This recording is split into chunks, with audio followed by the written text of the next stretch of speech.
Hey everyone, welcome back to HarshTechDiary, your go-to channel for coding placements and interview preparation. In today's video, we are going to solve some previous year pseudocode questions asked in Capgemini. These are very important for your upcoming placement exams because pseudocode tests your logical thinking, coding fundamentals, and problem-solving skills. We will go question by question, break down the logic, and then solve them step by step. So let's get started. Now let's solve this question step by step. We are given n is equal to 127 and initially I is equal to 0 and s is equal to 0. In first iteration, we calculate r as r is equal to n modulus 10. N is 127 modulus 10. So we got 7. Then p is equal to 8 power of 0. So we got 1. Now we update s. So s is equal to 0 plus 7, which is 7. And next, we increase I by 1, making I is equal to 1, and we update n 127 divided by 10. That is equal to 12. R becomes 12 modulus 10,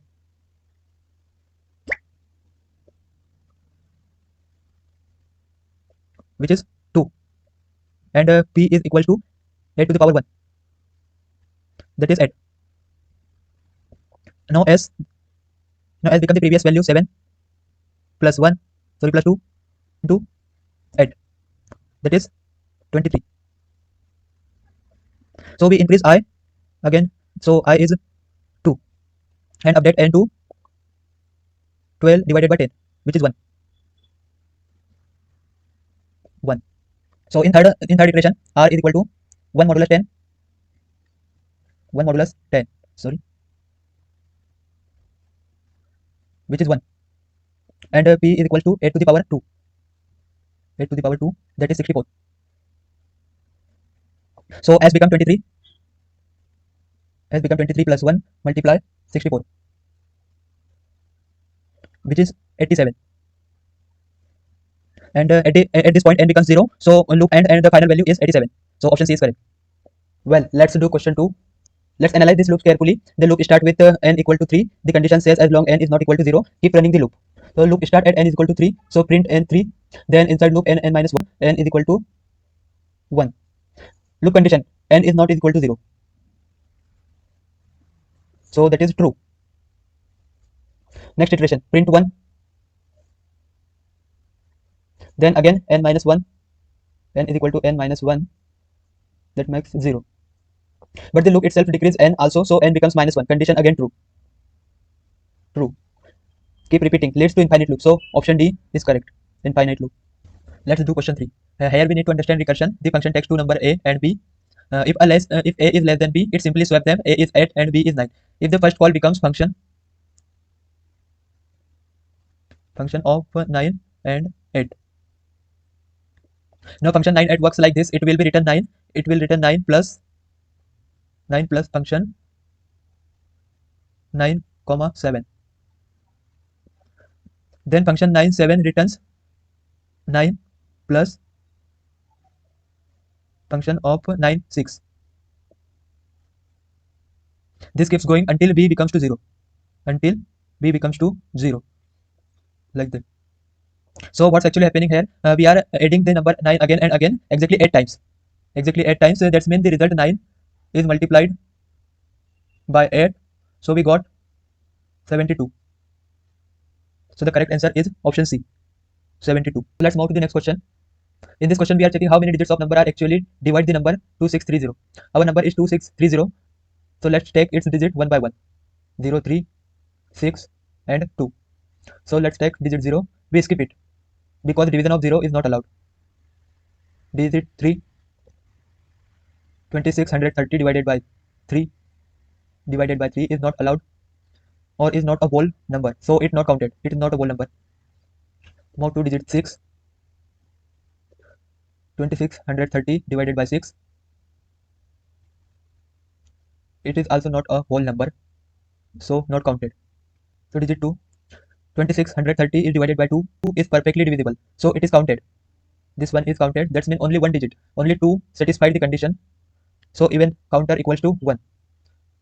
So option D is correct, 1. Okay, let's move to question 5. This function is simply performing multiplication using repeated addition. It adds the value of a to t exactly b number of times. B is really a large number. Let me tell you one short trick. So effectively it equals to t is equals to multiplied by b. Here is 56, a is equal to 56 and b is equal to 876, which is if we multiply them, that is 49056. So option B is correct. Let's move to question 6. Now let's take the logic. The code is meant to sort the array in ascending order. Normally if we want to ascending order, the condition should be like a of I is greater than a of j, then swap the elements. But here is condition say a of I is less than a of j, then swap. That means instead of ascending, it arranging elements in descending order. So that is mistake in line 7. 1, 2, 3, 4, 5, 6, 7. So correct answer is line 7, option C. Okay, let's move to the question 7. In a circular linked list, even though the last node connect to the first, like is a circular linked list. This is the last node and this is the first. So we still need to check each element one by one until we find the target. Until we find any target. This means the worst case we may have to go through all n elements. So time complexity is big of n, and the correct answer is option A. Okay, question 8.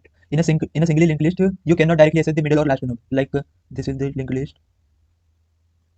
It is head and this tail. So you cannot directly access the middle or the last node. You start from head and move node by node until the element is found. In worst case, the element may be at the very end, like element is here, or not present at all. That means we make n comparisons. So the correct answer is option D. Okay, let's move to the next question. Question 9. Now let's compare the growth of this time complexities. Among the given option, big of n factorial and big of n to the power c. Among the given option, big of n factorial and big of n to the power c grows very fastly for larger inputs. And between big of n and big of n log n, big of n log n, big of n is more efficient because n is more efficient because it grows linearly. It grows linearly with the input size. So best performance is given by option A. Option A is correct. Well, let's see question 10. Here ch start with character b. The condition check if ch is between a and z. Now starting from b, the loop increments ch each time from b to c, then d, and so on until z. From b to z, there are 25 increments. So option B is correct. Okay, move to the next question. Question 11. Let's calculate the memory used here. The array A contains n integers, and since each integer takes 2 bytes, so the total space for the array is 2n bytes. Now in the function we have also 2 integer variables, that is sum and I. Each takes 2 bytes. Both are takes 2 bytes. So that is 4 bytes more. That is 4 bytes. Because each integer takes 2 bytes. So it will be 4 bytes. And finally the parameter n itself is also an integer which takes 2 bytes. N integer takes 2 bytes. N is take 2 bytes. So additional memory 2 plus 4 plus 2 is equal to 8 bytes. So total space required is 2n plus 8. Option A is correct. Okay, let's move. This is similar to question 3. Its answer is 72. Like this. This one. Okay, let's move question 13. Okay, let's trace the code step by step. Initially m is equal to 9 and n is equal to 6. First m is equal to m plus 1. So it becomes m becomes 10. 9 plus 1 is 10. And n is equal to n minus 1. So it becomes 5. 6 minus 1 is 5. And now m plus n, this becomes 15. And finally check m is greater than n. Then it is condition is true. 15 is greater than 5. So the output is 15. Option D is correct. Okay, question 14. Let's work this out. F is equal to 6, g is equal to 9, and sum start at 0. Since g is greater than f, the for loop runs from n is equal to 6 to 8. 6 to 8. When n is equal to 6, the sum is equal to 0 plus 6, which is 6. The next n is equal to 7. Then sum becomes 6 plus 7. 6 plus 7, which is 13. Next, n is equal to 8. This sum becomes 13 plus 8, which is 21. Now n reaches. The loop stops, so the final sum is 21, which is option A. Okay, let's move to question 15. It is very interesting question. Let's distribute the keys using the hash function. Hash function of h of k is equal to k mod 9. So for 5 comma 5 mod 9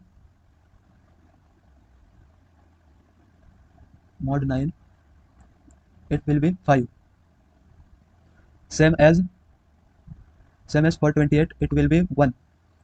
It will be for 5 it will be 5, for 28 1, 20, 19 1, 15 6, 20, for 20 it will be 2, for 33 it will be 6, for 12 it will be 3, for 17 it will be 8, for 10 it will be 1.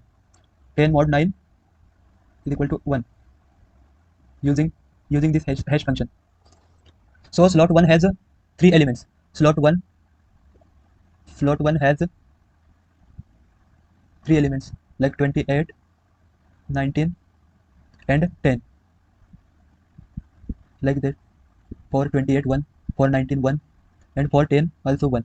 So slot 1 has 3 elements 28, 19 and 10. For slot 2 and all others have most 1. Same as the means of maximum length is 3. For slot 3 is only 12. For slot 3 is only 12. That means the maximum length is 3. The minimum chain length is 0 because some slots are empty. Means the minimum is 0. And the average chain length is 1. Average is 1 since 9 keys are distributed across 9 slots. Therefore the correct answer is option A, 3. 3 is maximum because slot 1 has 3 keys, which is maximum, and 0 is minimum because the minimum chain length is 0 because some slots are empty. And the average is 1, like this slot, this one, 12. So correct answer is option A. Okay, time for the next question. So in quicksort, the best case performance is big of n log n. But in worst case, when the pivot does not split properly, the time goes up to big of n square.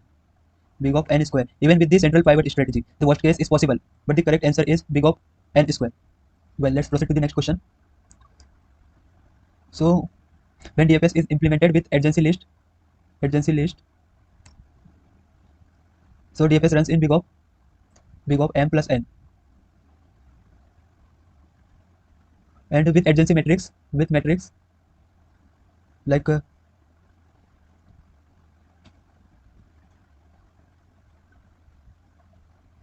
so with adjacency matrix, each vertex require n time. Each of vertex require n time. So the total time is n square. So option C is correct. Okay, let's move to the question 18. So in this question we have given basically 2 arrays. One is already sorted, 1 2 3 4 5. So when the array is already sorted, quick sort with first element as pivot, like first element of this array is 1. The pivot performs very badly, making maximum comparison. It compare maximum times. But for a mixed inputs like 4 1 5 3 2, for mixed input it perform better. So here T1 is greater than T2. So option C is correct. Okay, moving on next question. Question 19. It is said, what does the following piece of code do? Like in this function, it first visit on left subtree, then right, then root. Means it is post order. Like we have the binary tree.